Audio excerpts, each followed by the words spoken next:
বুধবার দুপুর থেকেই চট্টগ্রাম বন্দরের সর্বোচ্চ সতর্কতার ৩ নম্বর ধাপ জারি করা হয়। বন্দরের জেটি থেকে সব জাহাজ বহির্নোঙরে পাঠানো হয়েছে। চট্টগ্রাম ইপিজেডের সব পোশাক কারখানায় বিকেলে ছুটি ঘোষণা করা হয়।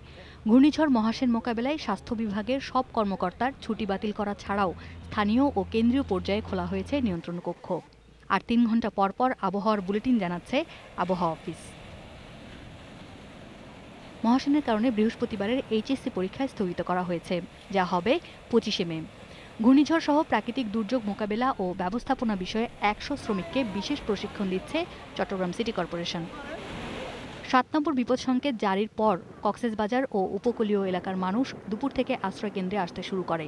ঝুঁকিপূর্ণ এলাকায় স্থানীয় প্রশাসন ও রেড ক্রিসেন্টের পক্ষ থেকে মাইকিং করে লোকজনকে সতর্ক করা হচ্ছে। পরিস্থিতি মোকাবেলায় মাঠে নেমেছে প্রায় ১০,০০০ স্বেচ্ছাসেবক। মহাসেন ঘূর্ণিঝড় আসতেছে, এখন কিরকম হবে সেটা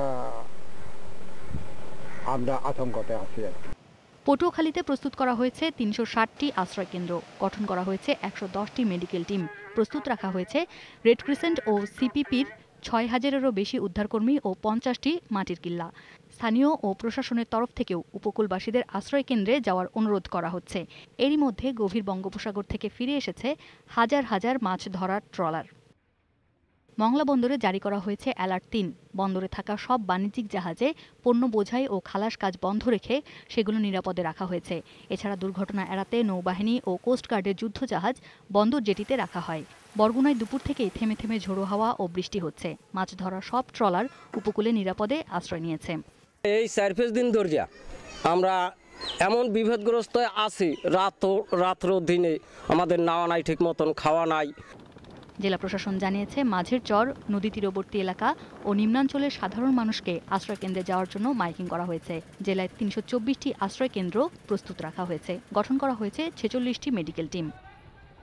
বরিশাল নৌবন্দর সহ দক্ষিণের ৭৮টি ঘাট থেকে সব ধরনের নৌ চলাচল বন্ধ করে দেওয়া হয়েছে। পরবর্তী নির্দেশ না দেওয়া পর্যন্ত নৌযানগুলোকে ঘাটেই অবস্থান করতে বলা হয়েছে। বরিশাল অঞ্চলে আভ্যন্তরীণ রুটে ২ নম্বর সিগন্যাল বিদ্যমান আছে, যে কোনো সময় এটা বৃদ্ধি পেতে পারে। ভোলার বিভিন্ন চরাঞ্চলে ৩ লাখেরও বেশি গবাদি পশু রয়েছে।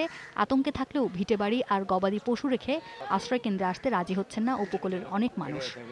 পর্যাপ্ত পরিমাণে সাইক্লোন সেন্টার নাই, মাত্র ২টি সাইক্লোন সেন্টার। সাতক্ষীরা জেলা প্রশাসন ১৮৭টি মেডিকেল টিম প্রস্তুত রেখেছে। ১১০টি আশ্রয় কেন্দ্র বাস উপযোগী করা হয়েছে, আর প্রস্তুত আছে স্বেচ্ছাসেবকরাও।